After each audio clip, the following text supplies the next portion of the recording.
generous introduction. On my behalf, please greet the membership of the Ebenezer Church, Beckley, as we called it, of your introduction. The believable part is your mention of Linwood Joseph Evans, my father. I learned more from him in the field and on the stream than anywhere else in my life. Madam President, Mrs. Barbara L. Charles of the Raleigh County N.A.A.C.P., thank you for this privileged invitation and responsibility to make remarks to this fine people of my home state and beyond.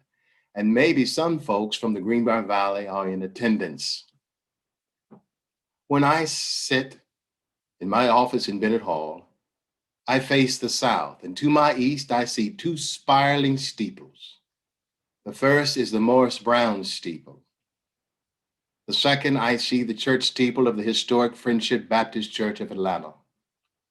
To my west, I hear the Clark Atlanta Band rehearse, and competing with it, the Morehouse College Band. It's the battle of the bands. If I walk out my office and cross Beckwith Street and turn west, I walk to the edge of Clark Atlanta University campus. If I cross southwardly, I see the Woodruff Library. If I continue, I see the gates of Spelman College. If I turn west again, I stand on the Morehouse campus. If I include the Morehouse School of Religion and the other Atlanta University campuses, I'm in the middle of the brightest cadre of young Black minds in the world at one single moment. Now, the state of West Virginia has a long and storied history that is associated with the founding of the N.A.A.C.P. In 1906, Dr. W. Du Bois and other prominent Negro leaders assembled at Harper's Ferry, where John Brown's raid happened in 1859. There, they organized the forthcoming Niagara movement, or what many know as the Silent March. They met at Storia College, which was a jewel of West Virginia, and today should be competing for young minds. We see the results then and now when we have short-sighted race, economics, and politicians. Otherwise, Storia College would have remained. Now, your theme is attractive and stimulatingly relevant for the times which we are currently experiencing. Where do we go from here? The subtitle of that book, Chaos or Community, reinforces the state of affairs in the nation and the world at large. Globalization has come to America, and it underscores our national socio challenges. America has not faced and neither resolved to eradicate racism. All know that Dr. W. Du Bois thought of race, economics, and politics as a single construct, seeing it as inseparable, an inseparable beastly opponent. The problem of the 20th century is the problem of the color line, he wrote. He wrote that at the dawn of the new century. It appeared in the 1903 book, the seminal book, The Souls of Black Folk. And I'm sad to say, but I must prophesy, the problem remains in the early stages of the 21st century. Dr. King understood and accepted Du Bois' theses, namely, racism is destroying the republic. He sought to deconstruct the construct. I see this as your thesis and challenge in Raleigh County. If you can create a new paradigm there with Beacon Hope, I believe it can illumine other places. I hope that you will share our African-American story with all citizens of Beckley and surrounding communities.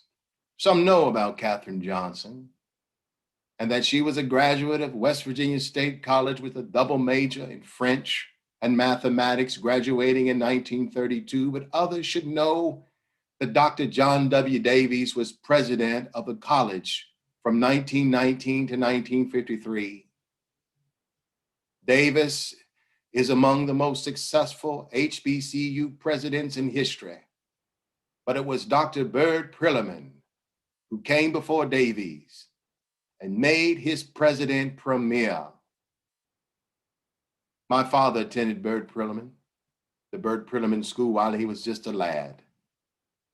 Davis was asked to leave State College to become president of Howard University, but he declined, but recommended a young Mordecai Wyatt Johnson, then pastor of the First Baptist Church of Charleston. In 1926, he became president of the university, a university that has become one of the elite institutions in the world. It produced the next vice president of the United States of America. Closer to home, West Virginia Institute of Technology, my alma mater, gave back to West Virginia a social worker by the name of Cordella Tolles, the first Black graduate from the highbrow and persnickety Golden Bear tribe. Let me end with these remarks. Where do we go from here? Your provocative question. And my answer, forward we go from here. But go knowing what you bring to the nation and global tables. In short, you must authenticate who you are by sharing your story. You know your ancestors and elders are a mighty cloud of witnesses. With knowing confidence, you bring your collective abilities to negotiate our way out of chaos and make community out of it. Therefore, with resolve, organize your people around the principles that I've laid forth. Dr. King's last book, Where Do We Go From Here? Chaos or Community, was published posthumously. He saw the way forward, but he never stepped foot into the future.